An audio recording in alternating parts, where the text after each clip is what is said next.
It was a beautiful African morning. Children were playing happily in the village streets. The women were washing clothes in the river and singing songs about lazy husbands. The great chief listened to the two men sitting in front of him. Great chief, the man next to me is a thief, said the older man. Is that really so? Replied the great chief. Then tell me, what did he steal from you? One of my sheep, answered the old man. And what is your answer to that? The great chief asked the younger man. Why steal sheep, great chief? Replied the young man. I have lots of them. If I need more sheep, I buy them. I don't steal them from other people. He's the thief, not me. The great chief looked at the far mountains and smiled. Then he looked at both men. Was the young one lying? He wasn't sure, but the old man didn't have the look of a thief. This was a difficult problem.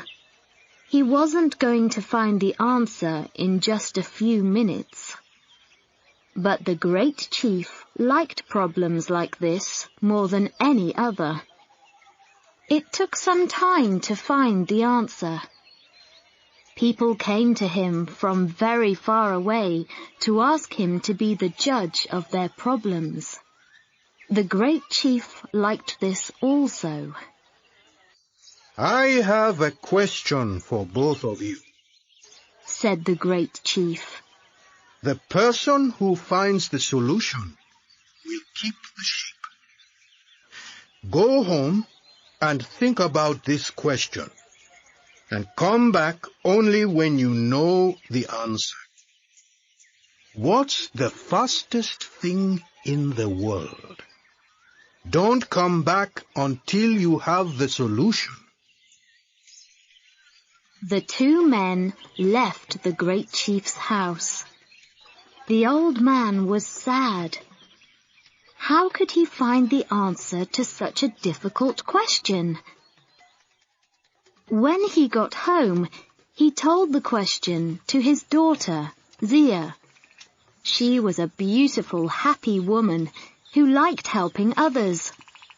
She was young, but she was also very wise. I know the answer, Father, she said. It's time. The old man went back to the great chief's house. The great chief was surprised. You're back again. Not even 1 hour has passed, and you already have an answer to my question? Yes, great chief, replied the old man. It wasn't so difficult. So tell me, what is the fastest thing in the world? Time, answered the old man. It always goes too fast. There's never enough time for all the things that we want to do. And when we want more time to do something, it goes faster. The great chief was surprised. The old man's answer was even better than his solution. Who helped you to find the answer? Who gave you these words? Asked the great chief. They're my words, said the old man. No one helped me. If that's not true, I'll punish you, said the great chief. The old man was too afraid to go on with his story. It was my daughter, Zia. She's a very wise young woman, and she gave me the words, he said. She must be very wise, thought the great chief. Very well, he said. You have found the answer. and so you shall keep the sheep. And now that this is all finished, I think that I'd like to meet your daughter.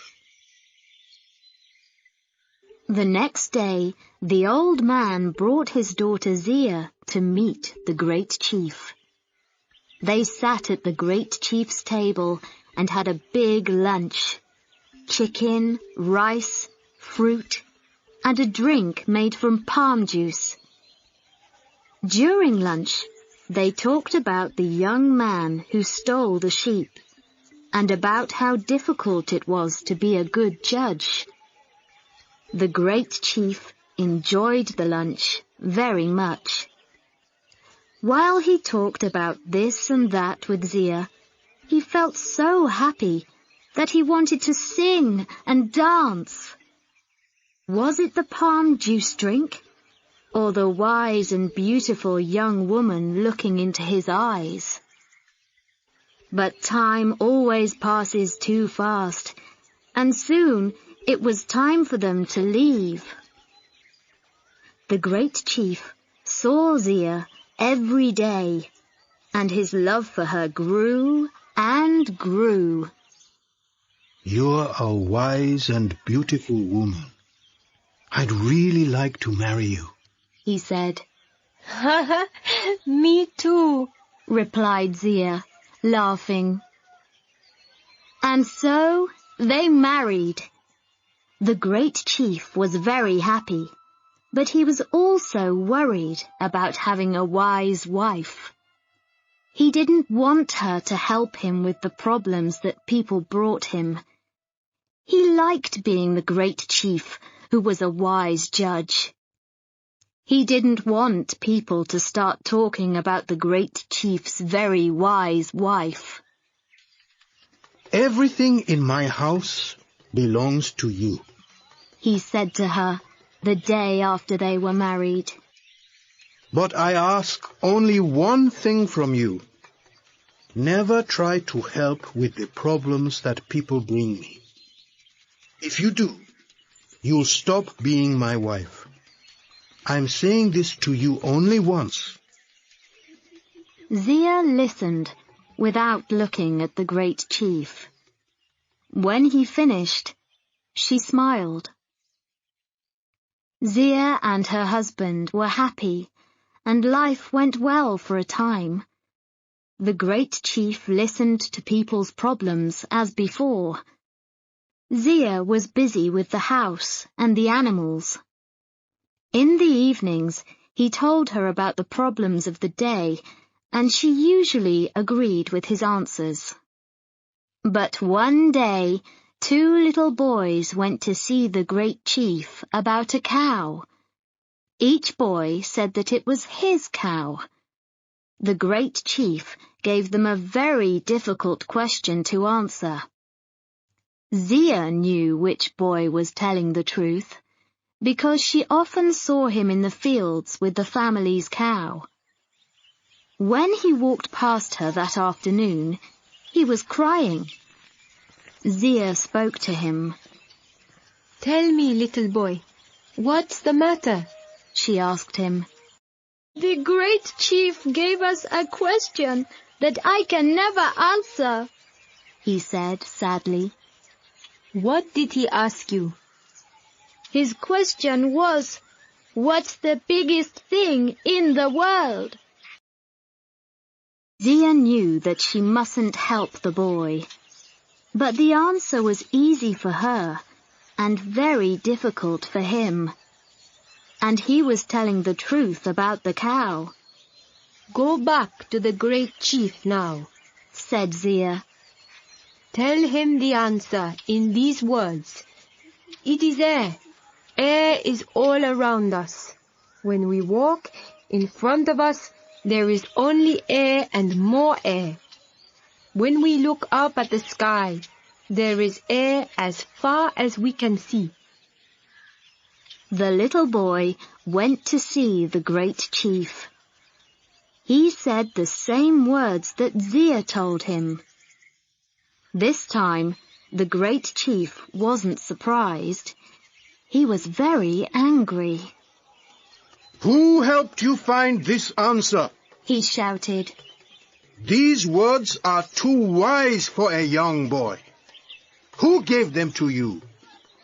They're my words, great chief, said the boy.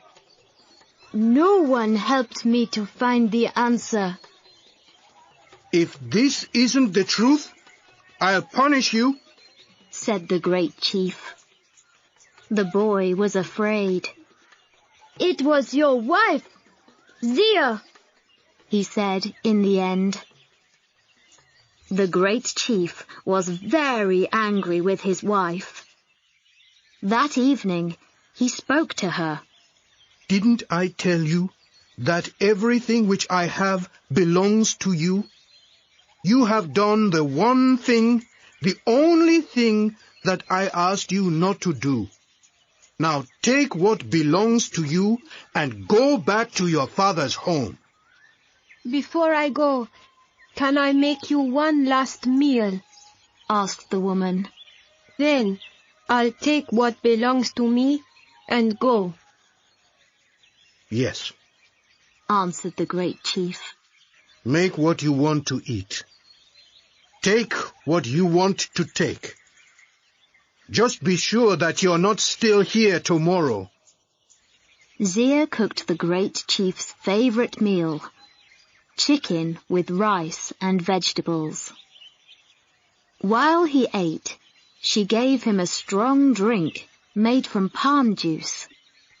She gave him many cups of it. At the end of the meal, the great chief lay down and slept. With her family's help, Zia carried the great chief to her father's home. They put him on a bed, and he stayed in a deep sleep all night. In the morning, a great voice woke everyone in the house. Where am I? What am I doing here? Shouted the great chief. Zia ran into the room, laughing. You said that I could take anything that I wanted from your house. I wanted you, and so I took you. You are truly wise, smiled the great chief. Come, let's go back to our home together. Only a stupid man would send away so wise a woman. And you, my great chief, are not a stupid man, said his clever wife.